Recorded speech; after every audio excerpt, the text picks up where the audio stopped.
अवैधरित्या गौण खनिज मुरुम विक्रीची चौकशी करा. बाळासाहेब देशमुख, तालुका अध्यक्ष. भोकरदन तालुक्यातील पिंपळगाव रेणुका येथे बऱ्याच दिवसापासून ठेकेदार कमलाकर सुरेश जाधव यांच्या मालकीचे 4-5 ट्रॅक्टर व एक जेसीबी पोकलँड व काही ब्लास्टिंग टँकर आहेत. पिंपळगाव परिसरातील 15 ते 20 गावांमध्ये चालणारे बांधकाम असेल किंवा रोडचे काम असेल, हाच ठेकेदार सर्वांना मुरुम पुरवितो. याच्याकडे मुरुम उकरून गौण खनिज विक्री करणे याचा परवाना किंवा हा रिअल्टी भरतो की नाही याची माहिती आपल्या तहसील कार्यालयामार्फत मिळावी. तसेच याच्याकडे 2-3 ब्लास्टिंग ट्रॅक्टर आहेत. सध्या शासनाच्या अनुदानित विहिरीचे खोदकाम पिंपळगाव रेणुकाई तसेच परिसरात चालू आहे. या बऱ्याच विहिरींचा कॉन्ट्रॅक्ट यानेच घेतलाय. तर याच्याकडे स्फोटके बाळगण्याचा व स्फोटके विहिरीमध्ये उडवण्याचा कायदेशीर शासनाचा परवाना आहे का याची सुद्धा चौकशी प्रशासनाने करावी. जर याच्याकडे कोणत्याही प्रकारचा परवाना नसेल तर याच्यावर कायदेशीर कारवाई झालीच पाहिजे. तसेच फौजदारी स्वरूपाचा गुन्हा दाखल झाला पाहिजे.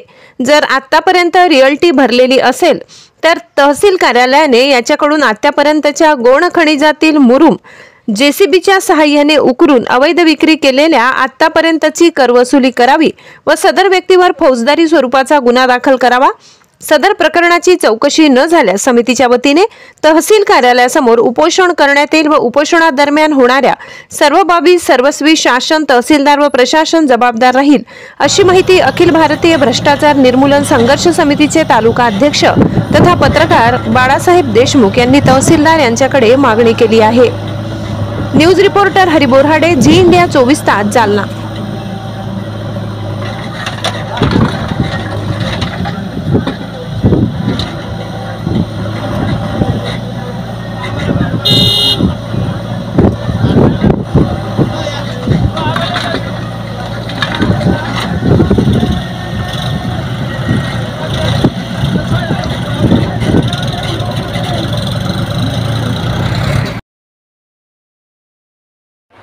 नमस्कार, मी बाळासाहेब देशमुख, अखिल भारतीय भ्रष्टाचार निर्मूलन संघर्ष समिती, तालुका अध्यक्ष भोकरदन.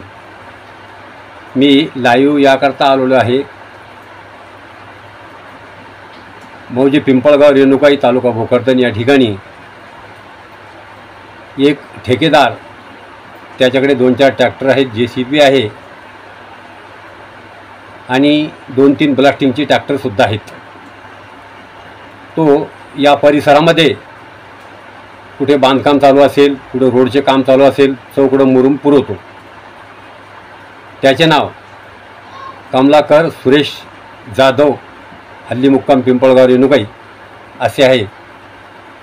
हा सर्रासपणे मुरुम उकरून विक्री करत आहे आणि याचे घरचे जेसीबी, पोकलँड आणि ट्रॅक्टर हे स्वतःच्या मालकीचे असून सर्रासपणे मुरुम विक्री चालू आहे.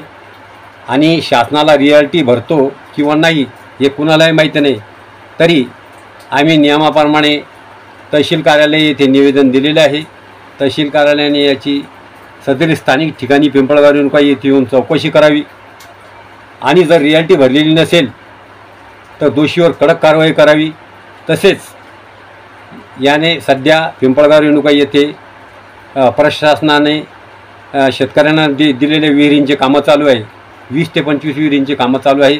त्या विहिरींचा ठेकासुद्धा सदरील व्यक्तीने घेतलेला आहे. याच्याकडे 2-3 ब्लास्टिंगचे ट्रॅक्टर आहेत. मग याच्याकडे स्फोटके बाळगण्याचा आणि स्फोटके उडवण्याचा परवाना आहे किंवा नाही हेही कोणाला माहिती नाही.